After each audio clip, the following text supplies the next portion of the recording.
Okay, അപ്പൊ ഇന്ന് നമ്മൾ അതിന്റെ കൂടെ തന്നെ നമ്മുടെ ബിഹേവിയറൽ ഡെവലപ്മെന്റിനും കൂടെ ഉള്ളതും കൂടെ നമ്മൾ ഇതിൽ ഇൻക്ലൂഡ് ചെയ്തിട്ടുണ്ട്. എന്ന് പറയുമ്പോൾ നമ്മുടെ ഇപ്പൊ എന്ന് പറഞ്ഞാൽ നമ്മുടെ ബിഹേവിയർ ഒക്കെ ഡെവലപ്പ് ആവുന്ന ഒരു ടൈമാണ് നമ്മുടെ ഈ ഗ്രോയിങ് പീരീഡിൽ.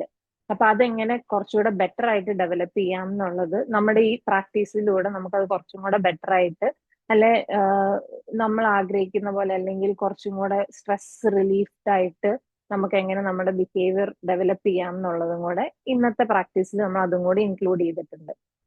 അപ്പൊ നമ്മൾ കഴിഞ്ഞ സെഷനിൽ പറഞ്ഞ പോലെ നമ്മൾ എപ്പം യോഗ സെഷൻസ് സ്റ്റാർട്ട് ചെയ്യുമ്പോഴും നമ്മൾ ഓം ചാൻഡിങ്ങിലൂടെയാണ് സ്റ്റാർട്ട് ചെയ്യുക. അപ്പൊ അന്ന് ക്ലാസ്സിൽ ഇല്ലാത്തവർക്ക് ഞാൻ ഒന്നുകൂടെ പറഞ്ഞു തരാം. ഓം ചാൻഡിങ് എന്ന് പറയുന്നത് അത് 3 സിലബിൾസ്, അത് ഓം എന്ന് പറയുന്ന ഒരു സൗണ്ട് ആണ്, ഒരു വൈബ്രേഷൻ ആണ്. അപ്പൊ അത് 3 സൗണ്ട് ചേരുമ്പോഴാണ് ഓം എന്ന് പറഞ്ഞ സൗണ്ട് വരുന്നത്. 3 സിലബിൾസ് ആണ് അതിലുള്ളത്. ഫസ്റ്റ് വരുന്നത് അക്കാര. അക്കാര എന്ന് പറയുന്നത് ആ ശബ്ദമാണ്. പിന്നെ വരുന്ന ഉക്കാര. ഉക്കാര എന്ന് പറയുമ്പോൾ പൂ സൗണ്ട്. പിന്നെ ലാസ്റ്റ് വരുന്നത് മക്കാര എന്ന് പറയുമ്പോൾ മാ സൗണ്ട്. അപ്പൊ ഈ ആ, ഉ, മാ, ഈ 3 സൗണ്ടും കൂടി ഒരുമിച്ച് ചേരുമ്പോഴാണ് ഓം എന്ന് പറഞ്ഞ സൗണ്ട് വരുന്നത്. അപ്പൊ അതൊരു ഒരു ഡിവൈൻ സൗണ്ട് ആണ്.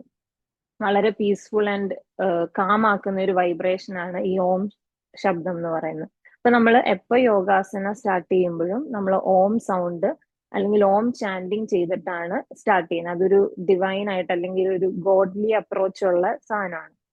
അപ്പൊ നമുക്ക് ഈ സെഷനും ഓം ചാൻഡിങ്ങിലൂടെ സ്റ്റാർട്ട് ചെയ്യാം. അതിനുശേഷം നമ്മൾ ഒരു മൈൻഡ് കാമിങ് അല്ലെങ്കിൽ ഈ ഒരു യോഗിക് സ്റ്റേറ്റിലേക്ക് വരാൻ വേണ്ടിയിട്ട് ഒരു മൈൻഡ് കാമിങ് ബ്രീത്തിങ് എക്സസൈസ് ചെയ്യും. പിന്നെ നമ്മൾ പ്രാണായാമാസിലേക്ക് പോവും. അത് കഴിഞ്ഞ് യോഗാസനാസ്, മെയിൻ ആയിട്ടുള്ള യോഗാസനാസ് ചെയ്യും. ആൻഡ് ഫൈനലി നമ്മൾ മെഡിറ്റേഷനോടുകൂടെ നമ്മുടെ സെഷൻ വൈൻഡ് അപ്പ് ചെയ്യും. അപ്പൊ ഇങ്ങനെയായിരിക്കും നമ്മുടെ സെഷന്റെ സ്ട്രക്ചർ പോവുക. അപ്പൊ എല്ലാവരും റെഡി അല്ലേ സ്റ്റാർട്ട് ചെയ്യാൻ?